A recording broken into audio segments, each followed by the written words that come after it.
अक्षर से बना है, लेकिन इन दोनों ही शब्दों का अर्थ विशाल है, सागर की तरह गहरा है। जिसने भी इन दोनों शब्दों का मर्म अच्छी तरह समझ लिया, उसका जीवन बहुत ही खुशनुमा और प्रशंसित है। क्षमा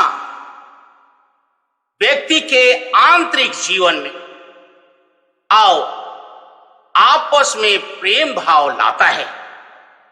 क्षमा व्यक्ति को व्यक्ति से, समाज को समाज से, आत्मा को आत्मा से, आत्मा को परमात्मा से जोड़ता है। मैंने प्रेम के ऊपर बहुत सारे चिंतन दिव्यवाणी में रखा है। समय मिले तो बारी बारी से झांक लीजिए, क्योंकि आज का पहला पाठ प्रवक्ता ग्रंथ अध्याय 27 पद संख्या 33 से 28 का 7 तक और सुसमाचार संत मती के अध्याय 18 पद संख्या 21 से 35 में क्षमा के ऊपर व्याख्यान किया गया है।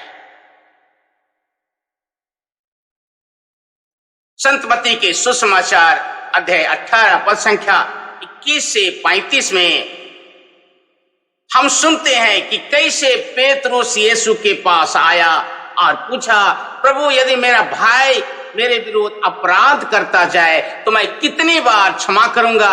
7 बार तक। पेतरुस हमारे जैसे ही एक आम आदमी की तरह सोचते हैं कि 1-2 बार क्षमा करना आवश्यकता से अधिक है,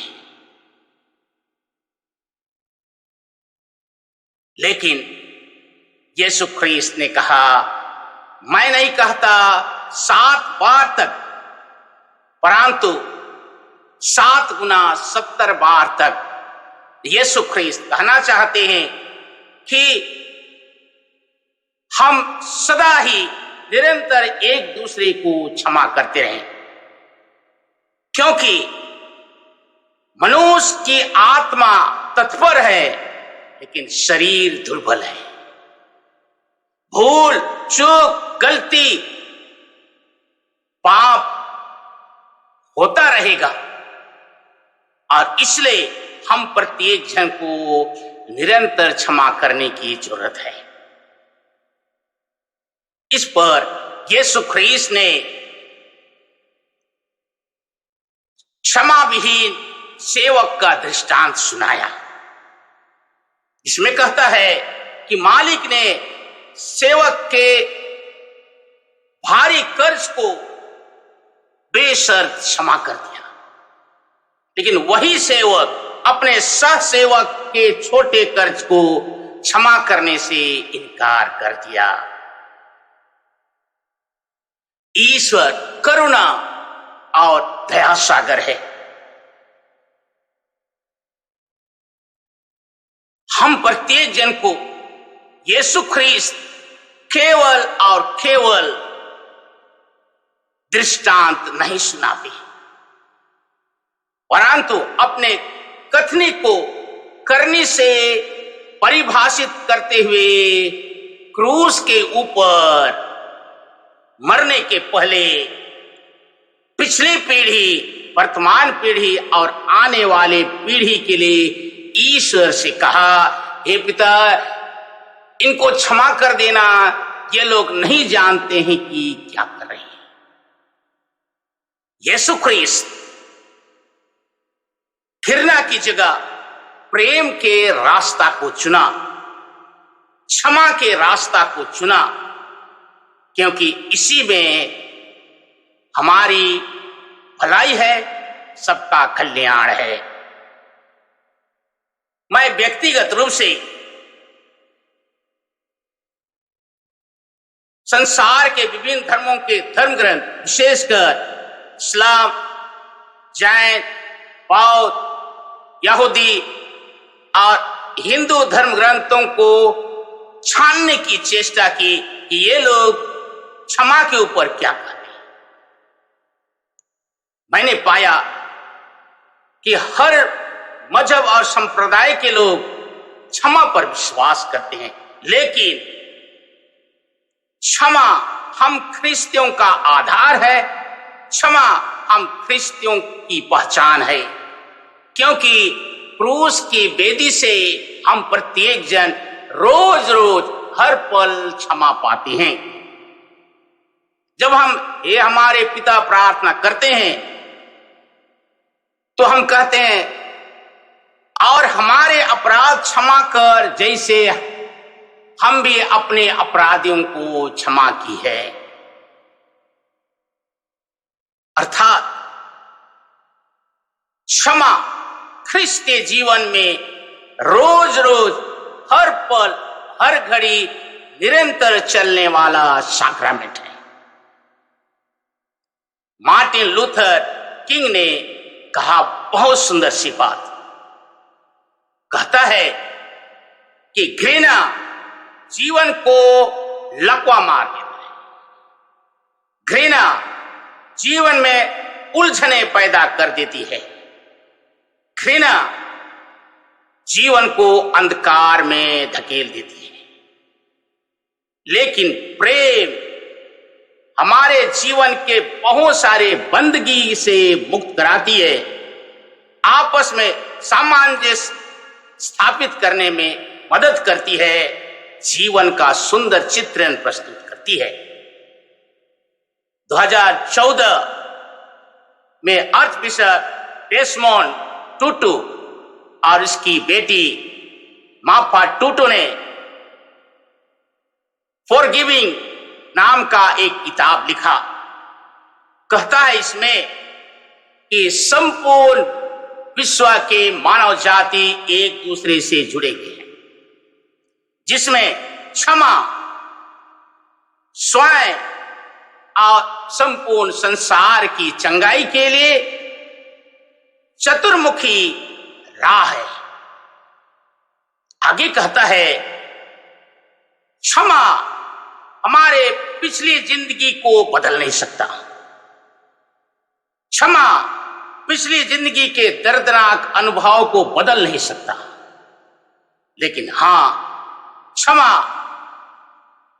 भविष्य के जिंदगी को बदल सकता है, जीवन के नए आयाम को दिखाकर जीवन का नया अर्थ बता सकता है।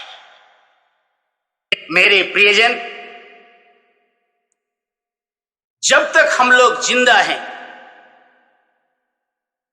हमारी आत्मा तत्पर है, शरीर दुर्बल है, इसलिए भूल चूक गलती पाप से इनकार नहीं कर सकते।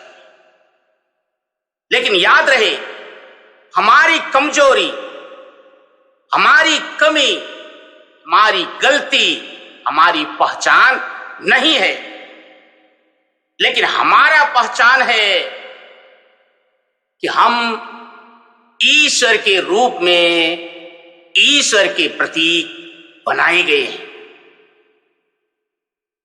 बहुत बार हमारे जीवन में क्षमा के ऊपर बहुत अच्छे नहीं हैं। बहुत बार सोचते हैं, आखिर इतने कठिन से कठिन बिगाड़ रास्ते को, रिश्ते को कैसे व्यक्ति क्षमा कर सकता है? कौन क्षमा कर सकता है? वही जिनका आध्यात्मिक जीवन मजबूत है। दुर्बल मन मानसिकता का व्यक्ति, कमजोर आध्यात्मिकता वाला व्यक्ति कभी भी क्षमा नहीं कर सकता है। क्षमा के लिए पूर्व सत्य की जरूरत नहीं है। क्षमा के लिए गलती किया हुआ व्यक्ति की क्षमा याचना की जरूरत नहीं है। क्षमा के लिए व्यक्ति अपनी गलती स्वीकार की, ये जरूरी नहीं है। लेकिन एक बात बहुत जरूरी है कि हम ख्रिस्ती अपने भाई बहन के लिए सदा हृदय द्वार बंद नहीं कर सकते।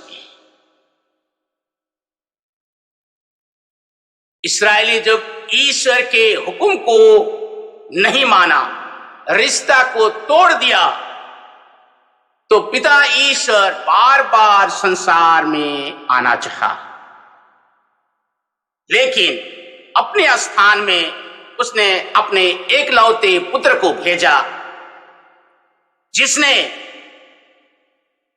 ईश्वर के क्षमादान को क्रूस के ऊपर से निरंतर बहाता चला गया। और उस क्षमा की धारा में हम प्रत्येक जन अपने भाई बहनों को जोड़ सकते हैं। प्रियजन, पारिवारिक जीवन ऐसी है जहां पर क्षमा निरंतर चलने वाली सुंदर सा संस्कार है, साक्रामेंट। परिवार में रोज हम एक दूसरे को प्यार करते हैं, गलती होती है क्षमा करते हैं। परिवार में मनमुटाव के लिए कोई जगह नहीं है। बातचीत का द्वार खुला रहता है, आदर का द्वार खुला रहता है, सुलह का द्वार खुला रहता है, और एक दूसरे के लिए आने के लिए, अपनाने के लिए द्वार खुला रहता है। मेरे प्रियजन, आज के दृष्टांत हमारे जीवन के लिए बहुत बहुत अच्छा है। हमारे जीवन में लागू होता है कि ईश्वर ने हमारे हजारों पापों को क्षमा कर दिया, कह दिया, हे पिता इनको क्षमा कर देना, ये लोग नहीं जानते हैं कि क्या कर रहे हैं। इसलिए हम प्रत्येक जन एक दूसरे के लिए क्षमादान देने से कभी ना हिचकें। ईश्वर प्रत्येक जन को आशीष दे, मन हृदय को विशाल बनाए, आध्यात्मिकता को और गहराई प्रदान करे, जिससे हम एक दूसरे को क्षमा कर सकें। आमीन।